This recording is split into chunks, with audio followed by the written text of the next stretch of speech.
সমাগত 2026 নিৰ্বাচন আৰু যি শাসক দল বিজেপি দলে আচলতে গাঁও অঞ্চলত কেনেকৈ উন্নয়ন কৰিলে আৰু গাঁৱৰ অঞ্চলৰ যিসকল বিধায়ক আছে সেইসকলে আচলতে কেনেকৈ উন্নয়ন কৰিলে এই যোৱা 5টা বছৰত আমি একবলৈ যত্ন কৰিম। ইয়াত দেখিছে যে গোৱালপাৰা জিলাৰ জলেশ্বৰ সমষ্টিৰ অন্তৰ্গত যি গোসাইডুবি হিন্দুপাৰাৰ পৰা যি চিটলাং যোৱা একমাত্ৰ পথ আৰু এই পথত বিগত 5টা বছৰৰ পৰা এনেকৈ জৰাজীৰ্ণ অৱস্থাৰ এই বাঁহৰ সাঁকোৰ ওপৰেদি দৈনিক স্কুলীয়া ছাত্ৰ ছাত্ৰী কণ কণ ল'ৰা ছোৱালী আৰু এই গাঁও অঞ্চলৰ যিসকল ৰাইজ আচলতে এই দৈনিক যাতায়াত কৰিব লগা হয়। আজিলৈকে যি চৰকাৰ চলি থকা 5 বছৰ উকলি গ'ল, সেই চৰকাৰৰ ফালৰ পৰা হওক নাইবা স্থানীয় যিজন বিধায়ক আফতাবুদ্দিন মোল্লা তেখেতৰ ফালৰ পৰা কোনো ধৰণৰ ব্যৱস্থা ইয়াতে কৰিব পৰা নাই।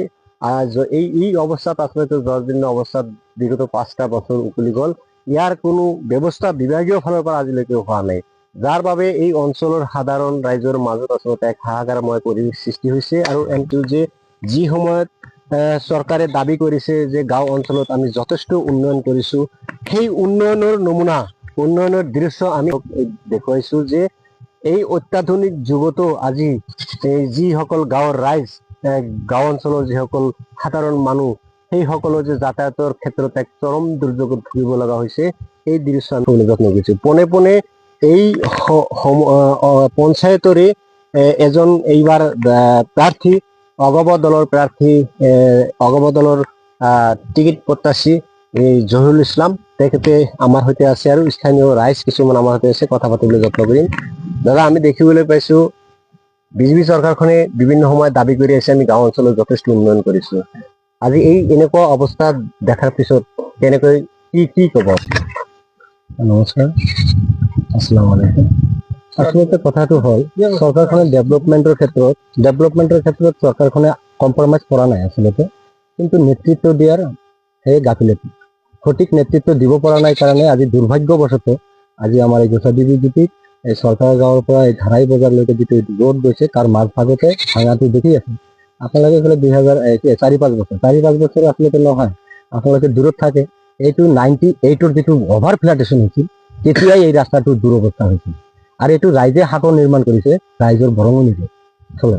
কিন্তু কথাটো হ'ল আমাৰ নেতৃত্বত আছে কোনে? আমাৰ নেতৃত্বত আছে বিধায়ক কংগ্ৰেছৰ বিধায়ক আফতাবুদ্দিন মোল্লা ডাঙৰীয়া আছে। দুৰ্ভাগ্য যে আজি ইমান অসমখন যাতায়াতৰ ক্ষেত্ৰত উন্নয়ন হৈ আছে, তেনে ক্ষেত্ৰতো আজি আমি ইমান পিছপৰা, এইটো মানে ধিক্কাৰজনক। মোৰ কথা হ'ল এইটো অনতিপলমে এই আমাৰ দলংখন নিৰ্মাণৰ কাম হাতত ল'ব লাগে। মই এই মুহূৰ্তত ষ্টিল নাও আমাৰ বিধায়ক আছে, তেখেতকে আহ্বান কৰিম, তেখেতে এটলিষ্ট নিৰ্বাচনৰ আগত এই কামটো আদায় দিব লাগে। তথাপিতো অলপ ৰাইজে ভাল পাব না। নিৰ্বাচনতো 2026 আহিবই নোৱাৰে, এইটো স্পষ্ট হৈ গৈছে জনগণৰ আগত, তেখেতে আহিব নোৱাৰে। তথাপি নিজৰ নৈতিকতাৰ দায়িত্বৰ ফালৰ পৰা এই ভাঙাটো বন্ধ কৰি দিব লাগে, LED ফাণ্ডৰ পৰা এইটো ভাঙা কাম কৰি দিব লাগে, এইটো আহ্বান জনাইছো। আৰু চৰকাৰী ফালৰ পৰা কেনেকুৱা আহ্বান জনায়? চৰকাৰটো উন্নয়ন দি আছে, বিভাগ আছে, ডিপাৰ্টমেণ্ট আছে, টকা আছে, LED ফাণ্ড আছে, বিধায়কে দিলে হৈ যায়। বিধায়কে দিয়াৰ সৎ সাহসিকতা আৰু মনোবৃত্তি থাকিলেহে হ'ব। তেখেতেতো সমষ্টি পাহৰি গৈছে। আজি সমষ্টি জৰাজীৰ্ণ অৱস্থা হৈ আছে। জলেশ্বৰ সমষ্টি অসমৰ বুকত একেবাৰে সৰ্বশ্ৰেষ্ঠ পিছপৰা সমষ্টি। কমিউনিকেশ্যনে কওক, শিক্ষাৰ ক্ষেত্ৰত কওক, স্বাস্থ্যৰ কথাই কওক, যাতায়াতক কওক, সকলো ক্ষেত্ৰতে পিছপৰা। এই পিছপৰাটো আমি 2026 থাকিবলৈ নিদিওঁ। উত্তৰটো ৰাইজে দিব 2026, একদম বেয়াকে দিব। এই মুহূৰ্তত আৰু এজন যুৱক আছে আমাৰ সৈতে, তেখেতৰ পৰা আমি কিছু মন্তব্য ল'ব খুজিম। দাদা, জৰাজীৰ্ণ অৱস্থাত এখন সাঁকো, এই দৈনিক সাঁকোৰ ওপৰতে আপোনালোকৰ যাতায়াত কৰিব লগা হয়, কেনেকুৱা অসুবিধা পাইছে?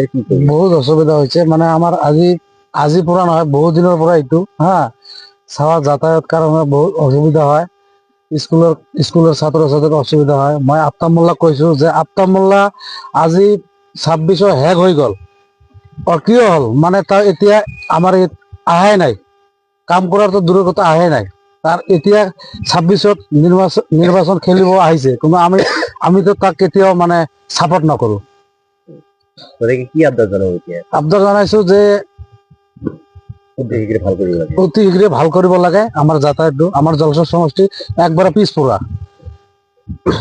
পুনৰাই আপোনালোকক এই দৃশ্য দেখাইছো। এই দৃশ্য হৈছে অসমৰ গোৱালপাৰা জিলাৰ যি জলেশ্বৰ সমষ্টিৰ অন্তৰ্গত ধাৰাইৰ পৰা আচলতে গোসাইডুবি হিন্দুপাৰা বুলি যিখন পথ সেই পথৰ দৃশ্য আমি দেখিছো আৰু পথৰ মাজত আজি প্ৰায় 5টা বছৰ আগৰ পৰাই এনেকুৱা জৰাজীৰ্ণ অৱস্থাত বাঁহৰ সাঁকোত আচলতে দৈনিক যাতায়াত কৰিব লগা হয়। স্থানীয় ৰাইজৰ লগতে জনপ্ৰতিনিধি দাবী যে অতি শীঘ্ৰে উন্নয়নৰ দাবী কৰা চৰকাৰখনে নাইবা জলচৰ সমষ্টিৰ বিধায়ক যিজন আফতাবুদ্দিন মোল্লা তেখেতক অনুৰোধ জনাইছে যে নিৰ্বাচনৰ আগতে এই LED ফাণ্ডৰ পৰাই হওক বা যিকোনো উপায়ে হওক এই অঞ্চলৰ ৰাইজৰ হাতত আচলতে এই বাঁহৰ সাঁকোৰ পৰিৱৰ্তে মাটি পেলাই আচলতে যাতায়াতৰ